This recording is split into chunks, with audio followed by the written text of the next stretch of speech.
Hello Internet, welcome to Toon Theory, where we combine logic and deductive reasoning to find the facts you were never supposed to learn. Much like last time when we definitively proved that the storyline of Toontown House happens concurrently with that of Undertale. But this time, things are gonna get a bit darker. Because today I'll be uncovering Toontown's biggest secret. That, my dear theorists, is that Flippy Doggenbottom, beloved mayor of Toontown, is a fraud. Now, I know what you're thinking. Everybody already knows this. Flippy summoned the Yes Man to kill Slappy. It's right there. And yes, you could look at it that way. However, I'm not satisfied with that explanation. From what I've seen across Toontown Online and Toontown Rewritten, because they're basically the same character, Flippy has proven himself to be nothing more than just a figurehead. And I intend on uncovering the conspiracy behind his reign as mayor. So grab your big roots and your anvils, cause I'm about to drop a truth bomb. Now, before we can actually convict our canine conspirator, let's take a look at the facts. What exactly does Flippy do around town? Because we only ever see him in the tutorial or sitting at his desk. Well, according to the official Toontown Online Flippy trading card, I organize the grand openings of new neighborhoods and new kinds of shops. I give out prizes for our many Toontown contests, I help plan our many holiday parties, and of course, there's all those wacky names that need to be approved. Now, I don't know about you, but those don't exactly sound like the things I'd expect a mayor of a town to be doing. It almost sounds like Flippy's been given pointless busy work while there's someone else who's in charge. Some sort of faceless entity that governs Toontown from behind a veil of anonymity. That would be the Toon Council. Now, I understand that's a bold claim, but just stick with me for a second here. What exactly do we know about the Toon Council? Not much, of course, but it's clear to tell that they hold the power in town.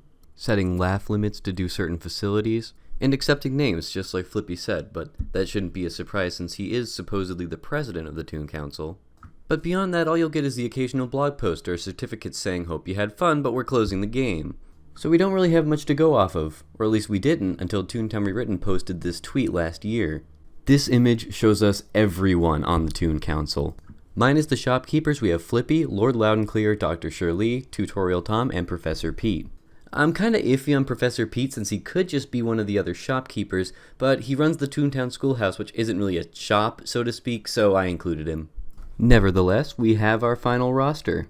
And from this, we can determine what each member of the Toon Council does. Starting with the elephant in the room, Lord Loudenclear. Loudenclear essentially spearheads the fight against the Cogs. He was appointed by Flippy after his version of the Cog disguise was met with universal acclaim after the first Toon Council meeting. He was the one behind Storm Cellbot and Crash Cashbot, where, fun fact, Flippy isn't even at the meeting for, and will occasionally help out and make sure everything stays in line. Isn't it at least a little strange that the war against the Cogs has been nearly delegated to one guy? Is Flippy really too busy accepting names to come to a meeting for a crucial attack on the Cashbots? When are field officers coming out? Okay, I'm getting a little ahead of myself. But it's not just Loudenclear. Everyone on the Toon Council has a more important job than Flippy. Professor Pete runs the schoolhouse and does experiments on the Cogs. Tutorial Tom meets with every new citizen and gives them a rundown on the situation. And Shirley is kind of a special case that involves a whole lot of time travel, gyro gear loose, alternate dimensions, and I don't have time to think about that right now. But need I remind you that Flippy's mayoral duties amount to him planning parties and accepting names? Shouldn't the mayor of Toontown be more involved in this kind of stuff? And that's when it hit me. Many will be quick to point fingers at Flippy, claiming he's the one who summoned the Yes Man to kill Slappy in order to win the election. But what if that's not the case? Every facet of the Toon Council seems to hold more power than the mayor. Maybe they just wanted a mayor who would sit back and do what he's told. Flippy seemed surprised to be nominated for mayor, and was even nominated by Mickey himself. He talked about being on board with, say, Dr. Shirley's plan, but didn't have much of his own ideas to share. Slappy, alternatively, had big plans to create a new home for black and white cartoons and shared his riches with the citizens of Toontown. Seems to me like one of these two would be more willing to go along with whatever the Toon Council members wanted.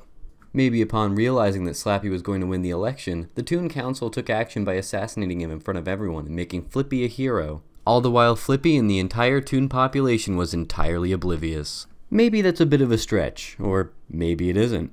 Do you think there's something more to Flippy's position as mayor? Or do you think I'm a crazy person? I'll let you decide. But remember, it's just a theory. A Toon theory. Thanks for watching.